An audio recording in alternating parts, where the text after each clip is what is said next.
Olá, meu nome é José Almeida Júnior, escritor. O História e Literatura de hoje é sobre Yaya Garcia, de Machado de Assis. Mas antes de começar a falar sobre o livro, eu queria pedir para vocês se inscreverem no canal para acompanhar os próximos vídeos. Em breve vou iniciar uma série de vídeos sobre a vida de Machado de Assis. Eu quero fazer uma série com cada fase da vida dele. Um vídeo sobre a infância, um vídeo sobre a ascensão dele como escritor, um vídeo sobre maturidade e por fim, os últimos dias de vida do maior escritor do Brasil, Machado de Assis. Então se inscrevam no canal para não perder nenhum vídeo.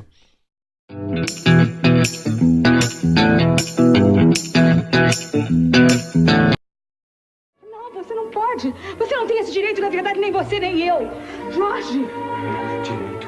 Que história é essa de direito? Mas será que você não enxerga a diferença que existe entre nós? Eu sou mais velha que você e não é só a diferença de idade, a diferença de nível social também. Você sabe muito bem como foi que eu vim parar nessa casa. E sabe melhor ainda, não. Yaya Garcia é o último romance da primeira fase de Machado de Assis e, na minha opinião, o melhor romance dele do período.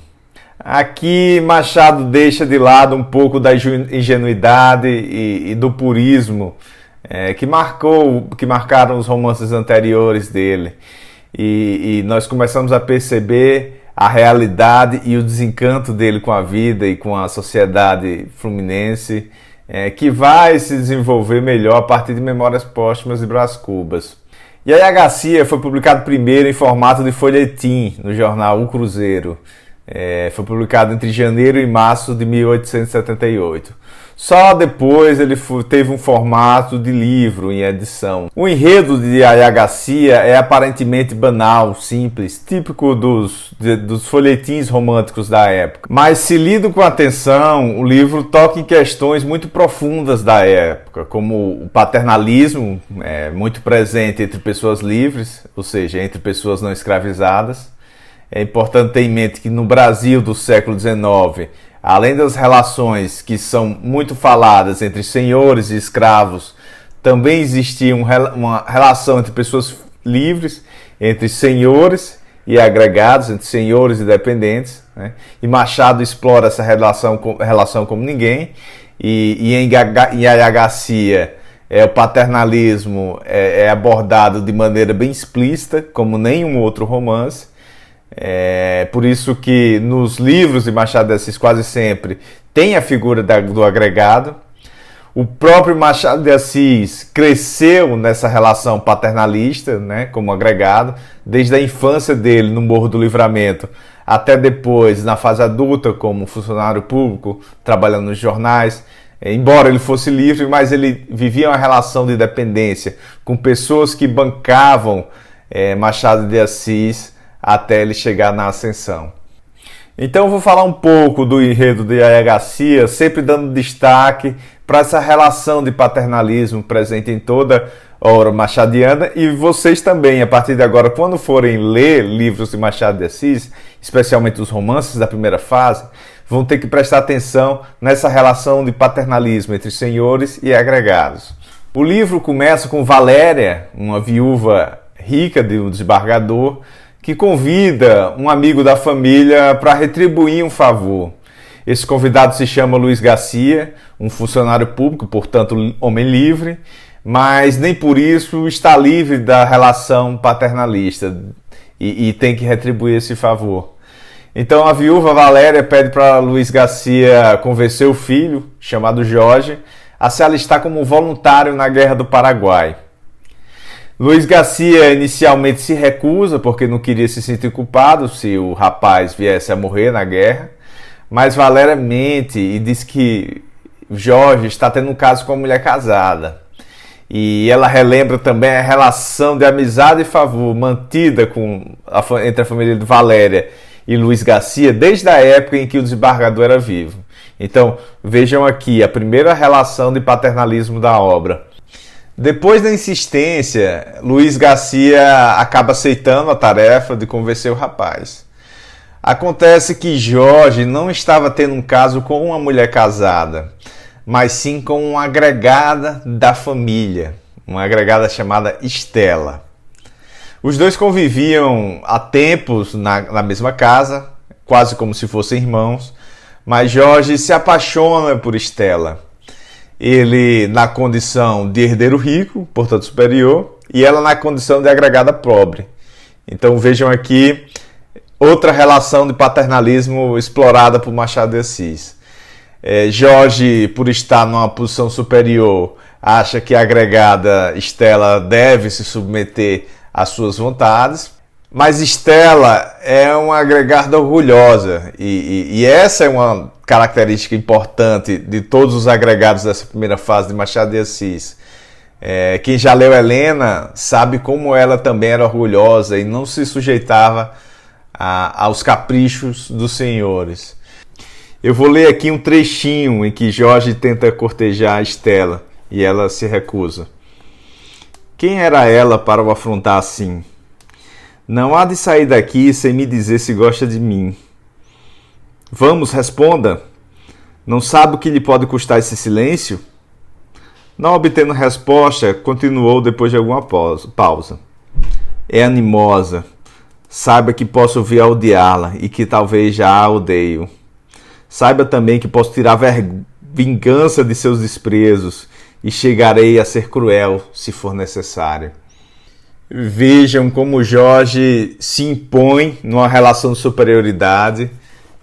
Pouco depois desse diálogo, Jorge puxa Stella pelo pescoço, pela cabeça, e dá um beijo forçado. Apesar da resistência de Stella, ela também está apaixonada por Jorge, mas ela é orgulhosa e sabia que a mãe dele não iria aceitar o casamento entre eles. Então ela bate o pé e não aceita ser cortejada por ele. Então Jorge concorda em ir para a Guerra do Paraguai, mas não por causa da mãe ou pelos conselhos de Luiz Garcia, o amigo da família, mas vai em busca da estima de Stella.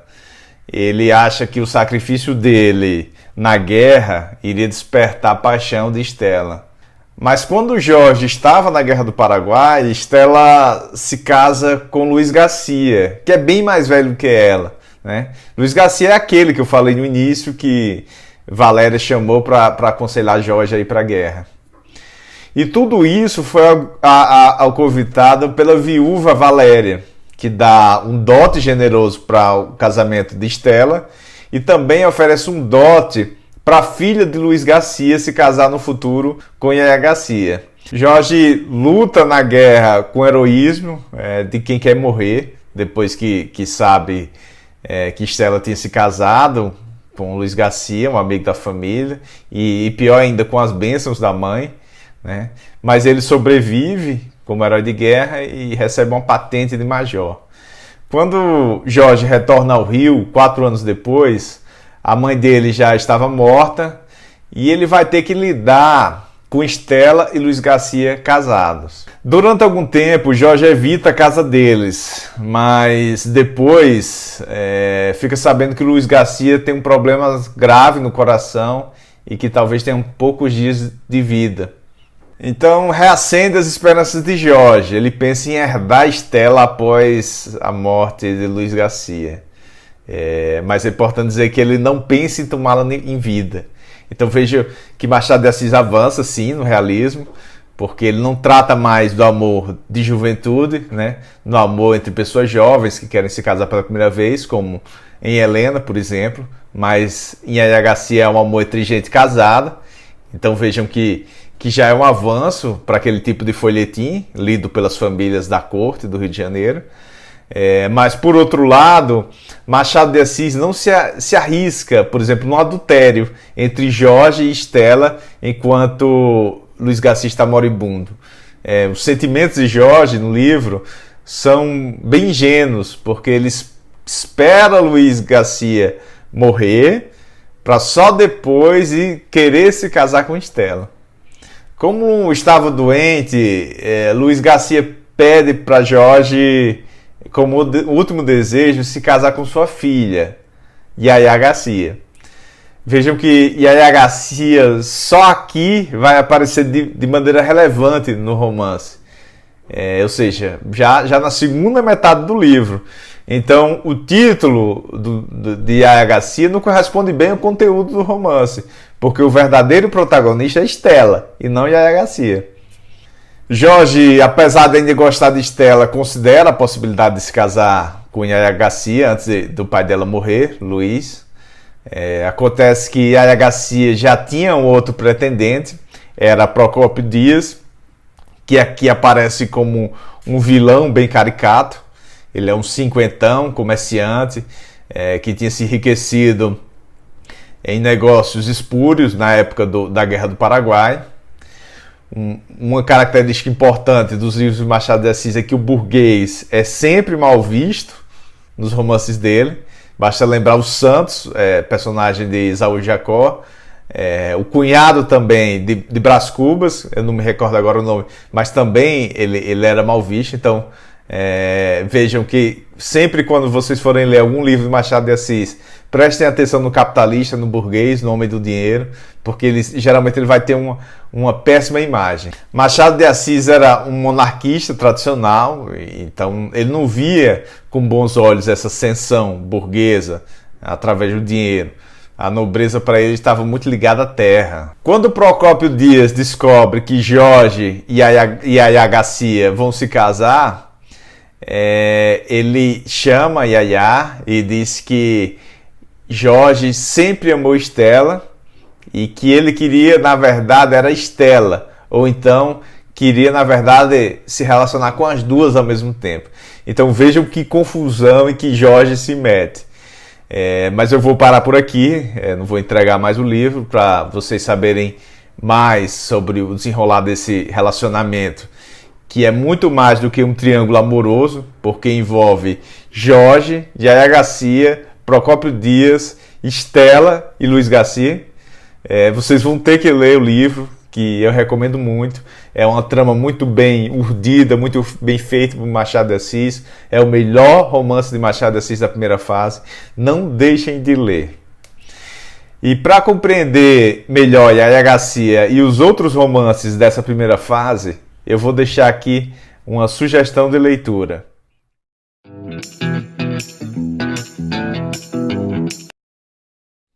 A minha sugestão de leitura de hoje é Ao Vencedor as Batatas, de Robert Schwartz, editora 34. Robert Schwartz hoje é, sem dúvida, o maior estudioso vivo da obra de Machado de Assis. O livro foi publicado pela primeira vez em 1977 e mudou a compreensão e entendimento de toda a obra machadiana. O livro é composto por 3 ensaios, que podem ser lidos separadamente, mas que eu recomendo que sejam lidos na sequência para ter uma melhor compreensão do cadeamento do pensamento de Robert Schwartz. O primeiro ensaio é As Ideias Fora do Lugar. Nesse ensaio de grande importância, não só para a literatura, mas para todas as ciências sociais, Robert Schwartz defende que as ideias liberais europeias do século XIX não se encaixam perfeitamente na realidade brasileira, que é baseada na escravidão entre senhores e escravos e também no favor entre pessoas livres, né? Aquela relação que eu já falei para vocês entre Yaya Garcia, por exemplo, e Jorge, entre senhor e agregado. O segundo ensaio é A Importância do Romance e Suas Contradições em Alencar. Aqui Robert Schwartz analisa a obra de de José de Alencar, Machado de Assis não, José de Alencar, com atenção especial ao romance Senhora, e ele mostra que José de Alencar tenta aplicar as mesmas relações sociais europeias que ele lia em Balzac, em outros livros, especialmente os franceses, mas tenta aplicar a mesma fórmula numa sociedade bem diferente que a brasileira. No último ensaio, o paternalismo e sua racionalização, nos primeiros romances de Machado de Assis, Robert Schwartz analisa de maneira primorosa cada romance da primeira fase de Machado de Assis. Ele explora as relações sociais e o paternalismo existente entre os personagens envolvidos nos romances, em cada um desses romances. Ele desenvolve também a tese de que nos primeiros romances de Machado de Assis ele mostra as relações sociais do ponto de vista de baixo, do agregado, que era de fato a condição de Machado de Assis, de agregado. Por isso esses agregados nesses livros são tão orgulhosos. Só depois, quando Machado de Assis consegue uma ascensão social, ele começa a retratar a sociedade do ponto de vista não mais do agregado, mas de cima, e na posição de cima, de superior, de escritor já reconhecido. Machado de Assis escancara toda a mesquinharia da sociedade, e isso acontece a partir de Memórias Póstumas de Brás Cubas. Mas o Machado superior, o Machado da segunda fase, o Machado de Memórias Póstumas, de Quincas Borba, de Isaú Jacó, de Memorial de Ares, é tema de outro livro de Roberto Schwartz, Um Mestre na Periferia do Capitalismo, mas eu vou falar dele em outro vídeo, quando eu for analisar os romances da segunda fase de Machado de Assis. Então fiquem ligados, se inscrevam no canal, curtam o vídeo para que o vídeo consiga acessar uma maior quantidade de pessoas. E obrigado e até a próxima. Havia entre nós um fosso largo demais. Eu era mais velha, pobre, humilde. Ele era rico, considerado. Um amor entre nós seria impossível, porque me pareceria uma espécie de favor. E a minha taça de gratidão estava cheia.